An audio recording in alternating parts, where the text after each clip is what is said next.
Hello friends, कैसे हैं आप लोगों का बहुत बहुत स्वागत है मेरे YouTube channel SSC JE A to Z पे। और आज की वीडियो में हम लोग जो डिस्कस करने वाले हैं वो है आपका सबसे important topic strength of material का इलास्टिक कांस्टेंट। ठीक है, आपका बेसिक जो स्टार्ट होता है स्ट्रेंथ ऑफ मटेरियल का बिना इन कांस्टेंट के बिल्कुल बेकार है। ठीक है, तो सबसे पहले आप लोग जान लीजिए यहाँ पे कौन कौन से कांस्टेंट आपके होते हैं और ये कांस्टेंट आखिर इनका उपयोग क्या होता है। ठीक है, स्ट्रेंथ ऑफ मटेरियल में इससे आपके एसएससी में बहुत ही इंपॉर्टेंट क्वेश्चंस बनते हैं, चाहे आप सिविल ब्रांच के हों या फिर मैकेनिकल के।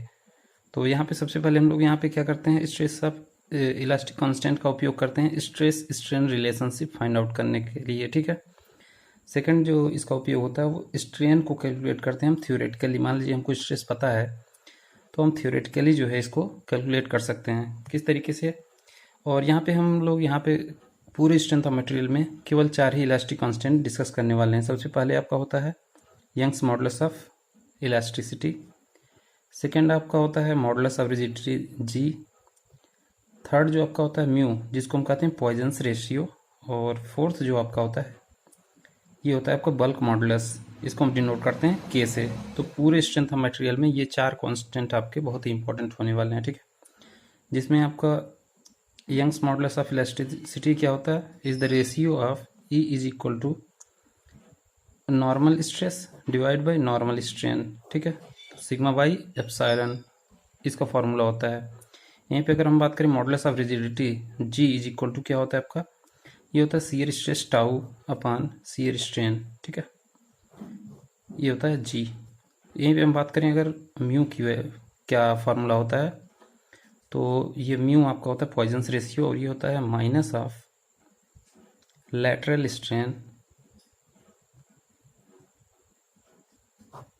Strain divide by longitudinal strain.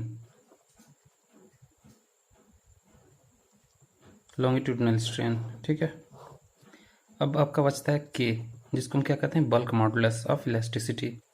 तो ये होता है आपका direct stress divide bye volumetric strain.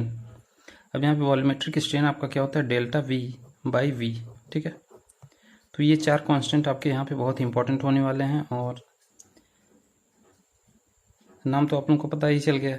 ई जो है आपका यंग्स मॉडुलस ऑफ इलास्टिसिटी, जी जो है आपका मॉडुलस ऑफ रिजिडिटी, म्यू आपका होता है पॉइजन्स रेशियो और के जो होता है आपका ये बल्क मॉडुलस होता है। ठीक है, अब हम लोग यहाँ पे सबसे इम्पोर्टेंट जो इनमें रिलेशन होता है अक्सर एग्जाम में आपको पूछा जाता है इन चारों में जो है क्या रिलेशन होता है। ठीक है, तो सबसे पहले सिंपल रिलेशन जो आपका ये होता है E is equal to 2g 1 plus mu.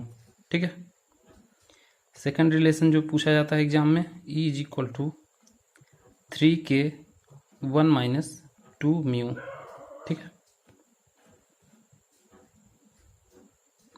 और एक थर्ड रिलेशन जो आपका पूछा जाता है E is equal to 9k into G divide by 3k plus जी।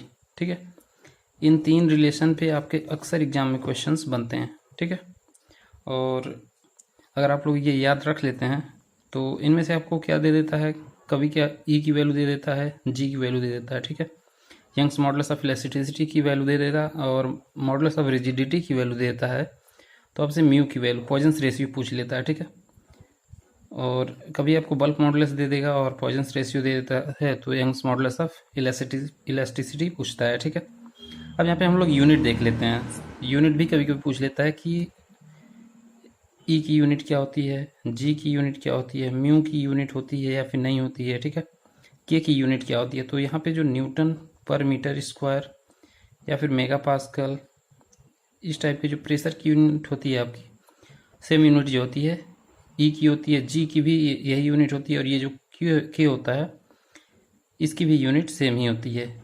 लेकिन ये जो म्यू होता है आपका ये क्या होता है ratio of lateral strain divide by longitudinal strain. ठीक है, तो यहाँ पे इसकी भी यूनिट एमएम में होगी या फिर मीटर में होगी। ठीक है, यहाँ पे यूनिट इसकी एमएम में होगी या फिर मीटर में होगी, तो दोनों क्या हो जाएंगे कैंसिल आउट हो जाएंगे। तो ये जो है आपका यूनिट लेस होता है। तो म्यू जो होता है ये क्या होता है यूनिट लेस क्वांटिटी है, ये आप लोग याद रखिए। और यहाँ पे जो भी इंपॉर्टेंट टॉपिक्स हम लोग यहाँ पे डिस्कस किए हैं ये आपके आने वाले एग्जाम्स के लिए बहुत ही इंपॉर्टेंट है। एसएससी में सिंपल क्वेश्चंस यहाँ से आपको पूछ लेता है। ठीक है, और जो म्यू की वैल्यू वेरी करता है, म्यू की वैल्यू जो है वेरी करता है 0 से 1/2 के बीच में, ठीक है। 0 से बड़ा होता है और 1/2 से less than R equal to 1/2 होता है, ठीक है। और ये जो होता है ई, के और जी, इसकी वैल्यू कभी भी निगेटिव नहीं हो सकती या फिर ज़ीरो नहीं हो सकती। ऑलवेज क्या होगा, ये ग्रेटर देन ज़ीरो होगा, ठीक है। Never it can be equal to zero या फिर लेस देन ज़ीरो, ठीक है। ये भी आप लोग याद रखिएगा, क्वेश्चंस बनते हैं अक्सर इससे एग्जाम में, ठीक है। और ये इलास्टिक कांस्टेंट किस टाइप के मटेरियल के लिए होता है, तो होमोजीनियस एंड आइसोट्रॉपिक मटेरियल जो होते हैं, इनके लिए जो होता है आपका इलास्टिक कांस्टेंट, 4 इलास्टिक कांस्टेंट होते हैं, जो कि हम लोग यहाँ पे डिस्कस किए, ई, जी, म्यू और के, ठीक है।